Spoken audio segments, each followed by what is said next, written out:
let's get right to it. So we've been looking at primarily what are called open chords. That is, chords where one or more strings are not fretted. So our C major chord has 3 open strings.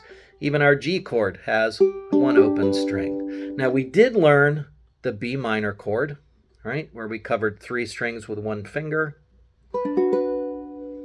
And that would be a closed chord instead of an open chord. Now you don't have to use 1 finger on multiple strings on every closed chord. So for example, if I do 2nd fret, 3rd fret, 2nd fret, 3rd fret like that, I get a nice jazzy E flat diminished chord.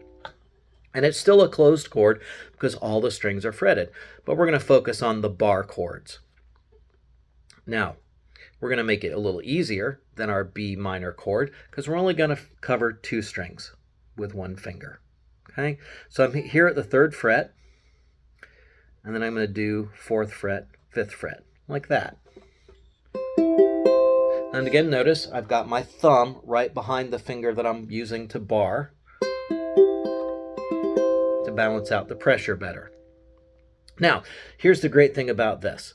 Any closed chord position, if you move it without changing your finger arrangement, you get a whole new chord. So, our C major chord here, so this note is actually a C. If I go up 2 frets to the first dot, that's a D note. If I go up 2 more frets to the next dot, that's an E. Now I go 1 fret, that's an F. Up 2 more to the next dot, that's a G. Up 2 more, that's an A. And the reason I want to know that is because if I do this at the 3rd fret, it's a C. If I go up here, say, to the 7th fret, do exactly the same pattern, now it's an E. So all I have to do is slide it up the neck. C, D, E, 1 fret, F, G, and this one's hard, A. There's not a lot of room up there. Okay, so now I have movable versions, and I get different sounds from these different versions of the chords. So here's my D with the open version. Here's my D, this closed version. Right? If I take a look at my C chord to F to G, right, I get this.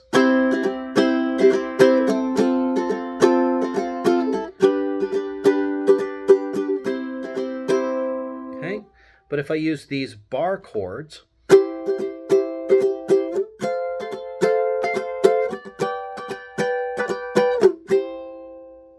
it's a very different sound, even though I'm using exactly the same chords and the same strum pattern.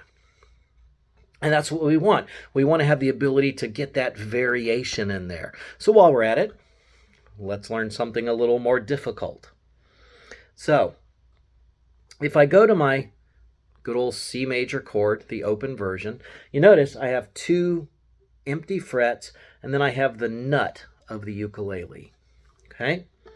So I'm going to go up to my D note right here.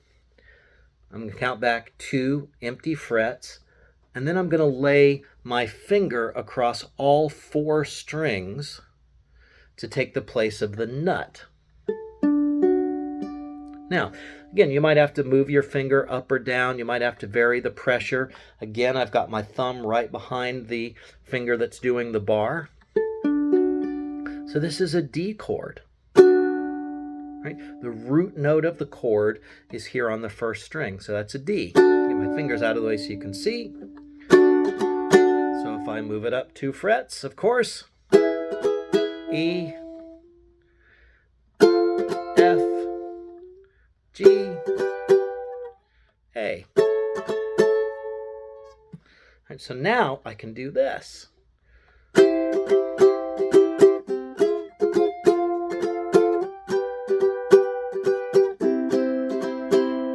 Right? Again, they sound different.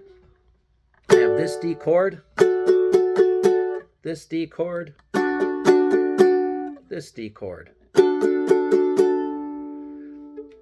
very different sounds, what we actually would call tone colors. And by choosing which chords to play when in your songs, you make what you're doing more interesting. Now, let's talk about strumming again. So we basically have 4 tools that we can use when strumming. Okay, we have the downstroke, we have the upstroke, we have the rake, and which you can do as a fan instead, like this. Okay.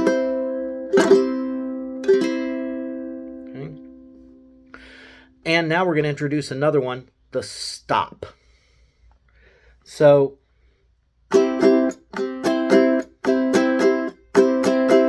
all I'm doing is hitting the strings with the side of my hand. And I get a little percussive sound when I do that.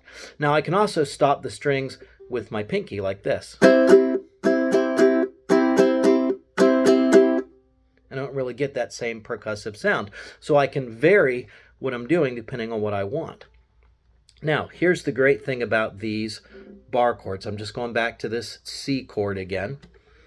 If I just let up the pressure on my fingers, the sound will stop.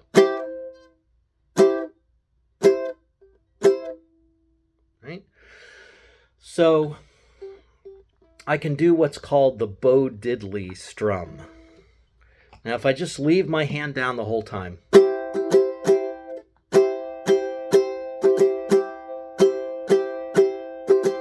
just going down, down, down, up, down, down.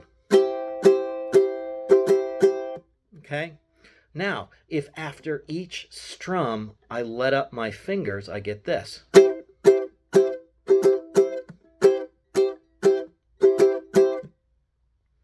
Right? Now that's going to be hard to do if I'm trying to... That's hard to do with my pinky, or...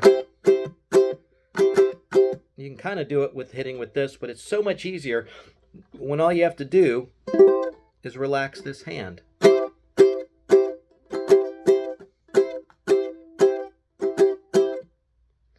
Right?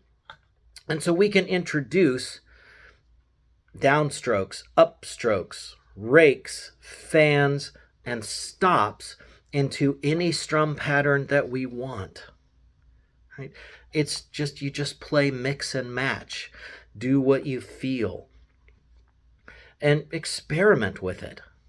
And remember, you don't necessarily want to use the same strum pattern uninterrupted, unchanged through an entire song. In fact, you usually don't want to do that.